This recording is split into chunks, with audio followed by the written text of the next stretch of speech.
You are watching Word of Life TV. Be blessed. Be transformed.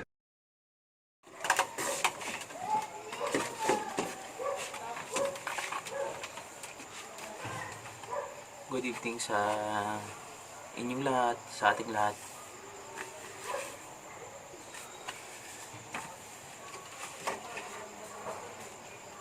Good evening guys. 8:48 ng gabi. At mamayang 9 o'clock ay magkakaroon po ng synchronized na prayer, yung panawagan ni Pastor Vic. Pero kanina tapos na po kami ng exhortation kanina ni Gladys sa pinaka-midweek service namin, mag-as pamilya. Siya po nag-exhort. Ako naman ay ito yung continuation ng last Sunday na in-exhort ko po, pero hindi ko siya na ipaliwanag na putol yung pinaka niya, yung audio, hindi na marinig. First Thessalonians chapter 5 verse 8 to 11. Basahin ko po sa Tagalog.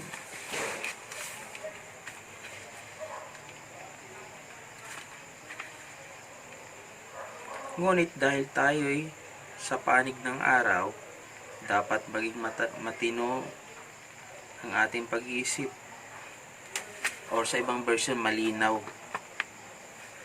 ang ating pag-iisip. Dito kasi matino. Isuot natin ng baluti ng pananampalataya at pag-ibig. Isuot natin ng helmet ng pag-asa sa pagliligtas na gagawin sa atin ng Diyos.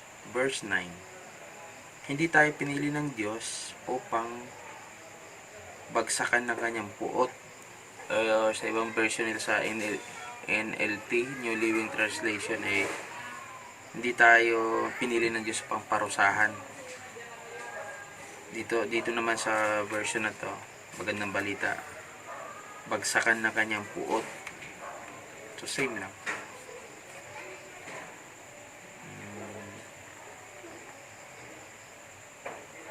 Kundi upang iligtas sa pamamagitan ng ating Panginoong Jesucristo. Verse 10. Namatay siya para sa atin upang tayo mabuhay na kasama niya. Maging buhay man tayo o patay, nasa kanyang muling pagparito. Verse 11. Dahil dito, palakasin ninyo ang loob ng isa't isa at magtulungan kayo tulad ng ginagawa niyo ngayon. So, salamat sa Panginoon sa pagkabasa ng kanyang salita. 5 verse 8. Yung context po kasi nito, kung babalikan ko po, angat po tayo sa taas. Ito po yung paghahanda sa pagparito ng Panginoong Hesus, kanyang muling pagbabalik. Bagamat ito po ay ang context niya ay yung pagiging handa, kasi ang sabi dito sa may verse, darating ang araw ng Panginoon ay tulad ng pagdating ng magnanakaw sa gabi. Ito po yung sinabi sa verse 2, chapter 5 verse 2. Tapos verse 3, kapag sinabi ng mga tao, tiwasay at panatag ang lahat, so walang, napaka-relax lang nila, biglang darating ang kapahamakan. Ito po yung nasa verse 3. Hindi sila makakaiwas sapagkat ang pagdating nito ay tulad ng pagsumpong ng sakit ng tiyan ng isang babaeng manganganak. So inalin tulad po yung paghahanda ay yung kapahamakan sa isang babaeng nanganganak. So, dito pa tayo balik tayo sa verse 8. Sabi dito sa verse 8, ngunit dahil tayo sa panig ng araw, dapat maging matino o malinaw ang ating pag-iisip. So yung araw na sinasabi rito, yung tayo sa panig ng araw, alam po natin yung araw ay maliwanag. Yung pong liwanag na yon, yun yung pinapanigan natin kung isa-isahin natin. So, sa madaling salita, nasa liwanag po tayo dapat. At sabi niya, maging malinaw o matino ang ating pag-iisip. So, malinaw ang pag-iisip. Hindi tayo nagdadalawang isip. Hindi tayo yung ano yung desisyon natin ngayon, bukas iba naman ang desisyon natin. Alam mo yung parang bangka na walang sagwan kung saan-saan dinadala ng alon. Dito po ang sinasabi ni Apostol Pablo, yung direction mo, yung tinutumbok mo yung direction mo sa buhay, malinaw yung pag-iisip natin o matino na at nasa kaliwanagan tayo. Isuot natin ang baluti ng pananampalataya, yung vest ng pananampalataya, faith na may kasamang pag-ibig. So yung faith at yung pag-ibig ng Diyos sa atin, isuot natin yun. Hindi tayo nag-aalinlangan, wala tayong pag-aalinlangan dapat. Malinaw, nasa liwanag, at meron tayong baluti ng pananampalataya at pag-ibig. Ito pa, at isuot ang helmet ng pag-asa sa pagliligtas na gawin sa atin ng Diyos. Yung karagdagan pa niya, yung pag-asa, yung hope, isuot din natin yun. Helmet yung tawagin, helmet sa ulo. So, bakit sa ulo ang helmet? Kasi ang pag-asa nagsisimula sa perception.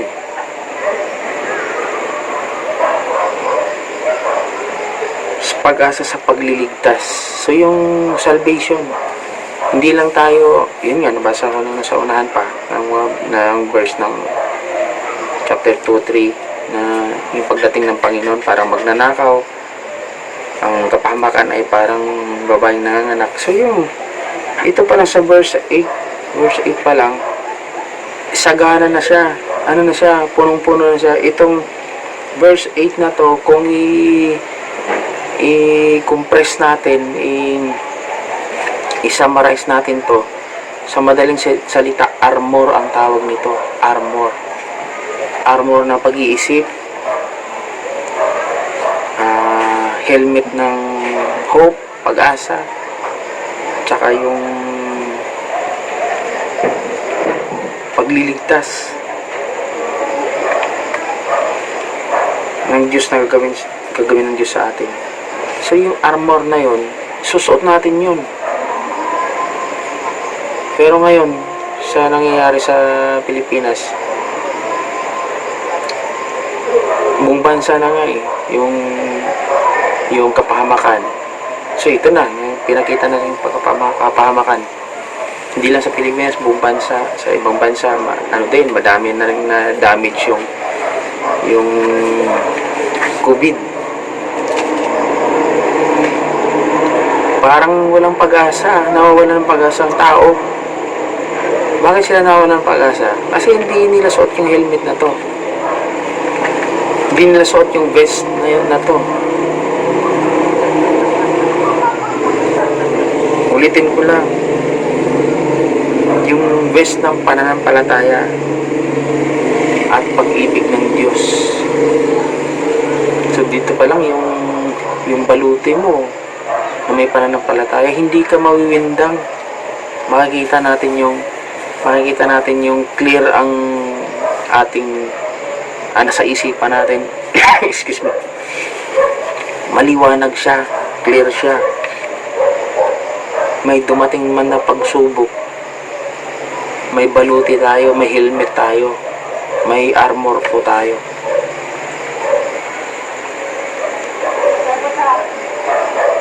Ngayon, laman ng balita, laman ng television puro. Bilang isang Kristiyano, pag hindi natin suot ang helmet ng pag-asa, helmet ng salvation, yung pagliligtas, yung baluti ng pananampalataya, at yung pag-ibig ng Diyos, mawiwindang tayo. Magiging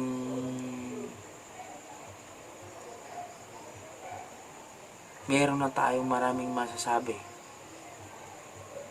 Sabihin na natin, may kilala akong Christian. Ano na kayang mangyayari sa Pilipinas?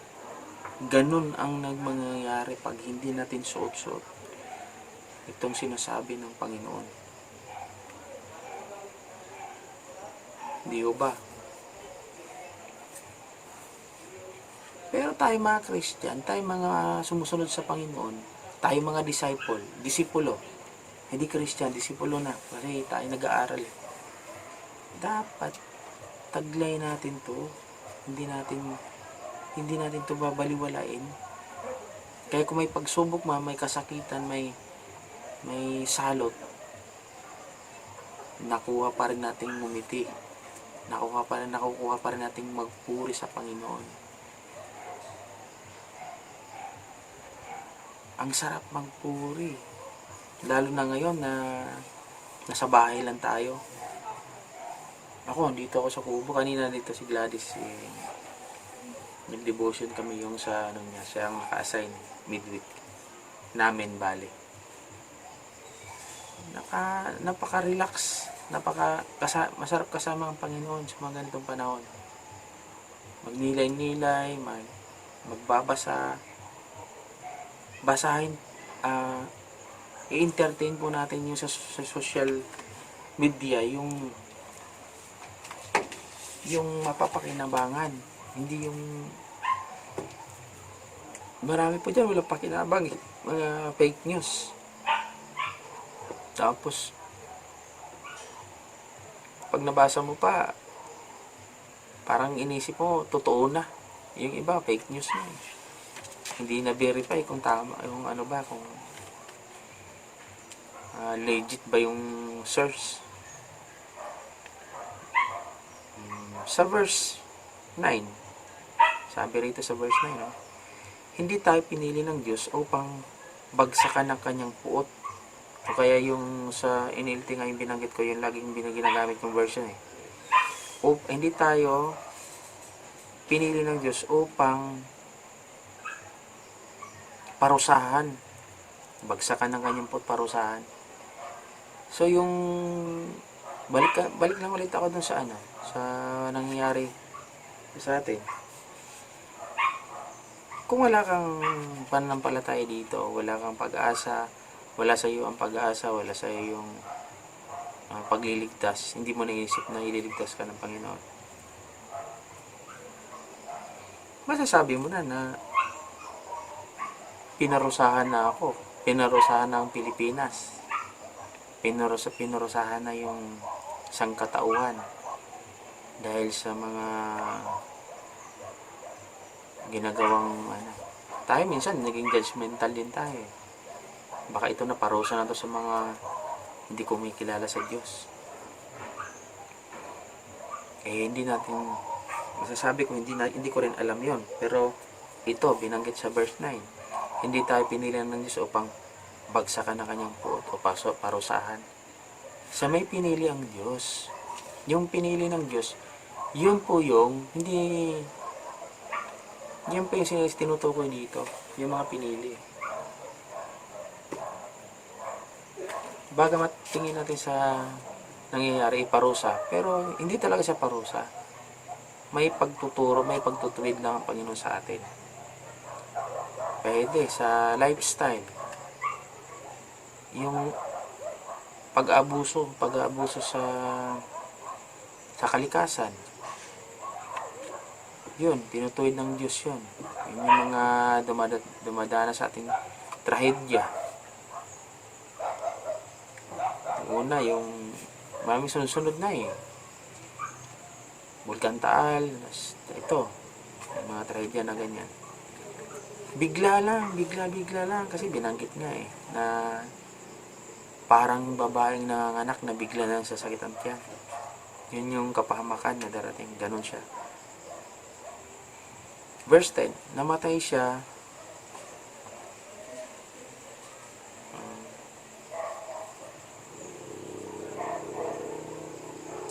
para sa atin upang tayo mabuhay na kasama niya, maging buhay man tayo o patay na sa kanyang muling pagparito. So, yung kamatayan ng ating Panginoon, yun po yung nagbibigay sa atin ng buhay. So, yung buhay, pag-asa. Ano yung buhay? Pag-asa yun. Pag may pag-asa ka, lalo kang mabubuhayan ng loob. Eh. Ganun na, kahit na kasabihan lang siya. Oh, may pag-asa. Oh, di buhay na buhay ka kasi may pag-asa. May kaligtasan. Kaligtasan tayo. Si Kristo ay namatay para tayo ay mabuhay. Yun. Ito, pananampalataya natin kay Kristo. Yun pa rin na magpapatibay sa atin. Sa verse 11. Last. Dahil dito, palakasin ninyo ang loob ng isa't isa at magtulungan kayo tulad ng ginagawa niyo ngayon. So, nung sinulat ni Apostol Pablo to sa Thessalonica, kinokomend niyang lugar ang mga mananampalataya. Kinokomend niya na meron siyang sinasabi, palakasin ninyo ang loob ng isa't isa. So may pagsubok at magtulungan kayo, sabi niya. Tulad ng ginagawa niyo ngayon. So yung kinokomend niya, yung pagtutulungan meron na. Meron na silang sharing sa kanilang siguro yung mga pangangailangan. Meron na sila, kagaya rin natin nung karon ng bulkan pumunta ang Taal, may ganun yung pangangailangan. Na kaagad bilang isang Kristiyano, nung makapag-isip ka kaagad na tulungan natin, kapananampalataya man yan o hindi, nandun kaagad yung instinct ng isang Christian na tumulong. So, ganoon din po sa Thessalonica. Nagtutulungan na sila. Kasi kung may mga pagsubok na silang dinadanas, nagtutulungan na rin sila. Kaya yun yung sulat ni Apostol Pablo dito. Apostol Pablo. Na kailangan nilang magiging matibay sa pananampalataya. Yung palakasin nyo ang loob, yun yung yun yung isa sa duty natin mga mananampalataya, mga Kristiyano. Yung palakasin natin ang loob, hindi yung i-down natin yung kapwa natin, yung mga Kristiyano. Nakaranas ng pagsubok, buti nga, hindi. Wala naman yata sa atin yun. Iwan ko lang sa iba. Yun, palakasin natin ang loob.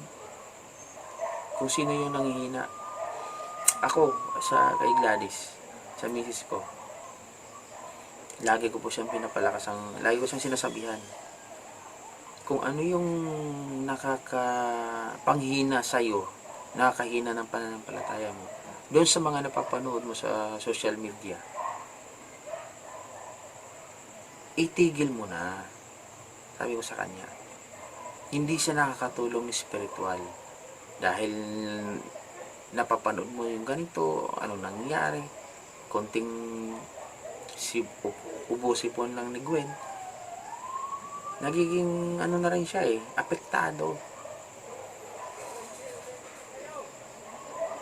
Ano yung bagay na nakakapanghina sa atin, sa ating pananampalataya, nagkukos siya ng pagbaba ng iyong pananampalataya sa Diyos, itigil na natin.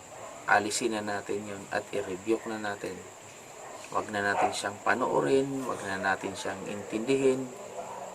Kasi hihina ka Pag inintindi mo, hihina ang pananampalataya natin. Magiging apektado na rin tayo sa community. Ang Diyos, lagi po siyang nakikinig sa ating mga prayers. I-claim natin yun. Yung mga prayers natin, i-claim natin. Hindi natin siya paulit-ulit nga tayo nanalangin, laging panalangin. Pero nandun pa rin yung doubt, nandun pa rin yung pag-aalinlangan. Hindi siya nakakatulong. Sa totoo lang. Mas maganda, may prayer tayo at ipagkatiwala natin sa Diyos yung ating prayer. Wala tayong wala tayong question doon sa mga nananalangin talaga na buong bansa pinapanalangin. Wala tayong doon, wala tayong question doon. Ang sinasabi ko lang, kapag nanalangin tayo ng sobrang haba, lahat-lahat na pinapanalangin natin, pero may pag-aalinlangan tayo, yun ang makapagpahina pa rin sa atin sa pananampalataya natin sa Diyos. Hihina ang ating pananampalataya kasi may pag-aalinlangan. I-claim natin na tayo ay tinugunan ng ating Panginoon. Panghuli, kung isa-summarize ko yung ating devotion. Suotin ang baluti ng pananampalataya, yung pag-ibig ng Panginoong Hesukristo, ang kanyang pag-asa at kanyang pagliligtas. Ililigtas tayo ng Diyos. Ano man mangyari sa atin, ililigtas tayo.